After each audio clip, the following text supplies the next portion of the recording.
ভাগ হয়ে যাওয়ার পর যারা পাকিস্তানের পক্ষে ছিলেন তারা পাকিস্তান চলে গেলেন, আর যারা সেই মুসলমানরা যে আমরা ভারতে জন্মেছি, ভারতেই মরব, ভারত আমাদের দেশ, তারা থেকে গেলেন। তাদেরকে যারা বলেন তোমার পাকিস্তানে চলে যাও, এটা বলার অধিকার আছে নাকি আপনি ভেবে দেখবেন। এবার বলছি, একটু আগে আমি বললাম পুনরাবৃত্তি হচ্ছে, ধর্মসভায় আমি বক্তব্য রাখি, তো সেখানে আমি অনেক বলার সময় পাই।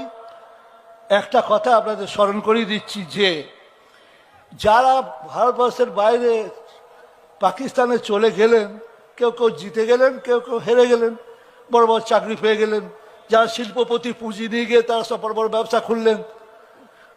আর যারা বিশ্বাস করেনি যে ওখানে যাওয়ার প্রতি, পাকিস্তানেও যে আল্লাহ আছে এখানেও সেই আল্লাহ আছে, নাকি ওখানে আল্লাহটা ভালো এখানে আল্লাহটা মন্দ, আমরা যে এক আল্লাহ বিশ্বাসী মুসলিমরা, অর্থাৎ যারা এক আল্লাহ বিশ্বাসী খুব, তারা মনে করেছেন যে এখানেই আমাদের থাকতে হবে, আমরা এখানেই আছি।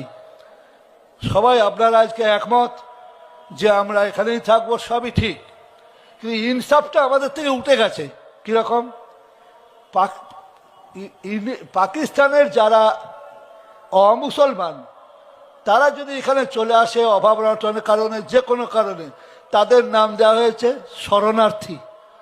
আর মুসলমান যখন বিপদগ্রস্ত হয়ে ঘুরে এসেছে, সেখানে আমার চাচা আছে, মামা আছে, ফুপা আছে, তার নাম হয়েছে অনুপ্রবেশকারী। তখন তো আমরা কেউ টু করিনি, আমরা তো মানুষ। ভালো করে ভাববেন, আমরা ভারতের জন্য প্রাণ দিতে পারি, এ কথাটা মৌখিক হতে পারে, কিন্তু তার কারণ পেছনে কোরআন শরীফের কথা রয়েছে। আপনারা জানেন, একটু আগেও শুনলেন আমাদের আদি পিতা আদম, এটা কোরআনে আছে, এটা বাইবেলেও আছে, এটা জিন্দাবেস্তাতেও আছে। আমাদের ছোটবেলা থেকে আমরা পড়েছি বাংলায়, আদি পিতা আদম যখন মাটি খুঁড়ে করতো চাষ, আদি মাতা ইব তখন বুনতো কাপড় 12 মাস, কেই বা ছিল কুলীন তখন, কেই বা ছিল অকুলীন, কারি বা ছিল বৃত্তপ্রচুর, ছিলই বাকি বৃত্তহীন।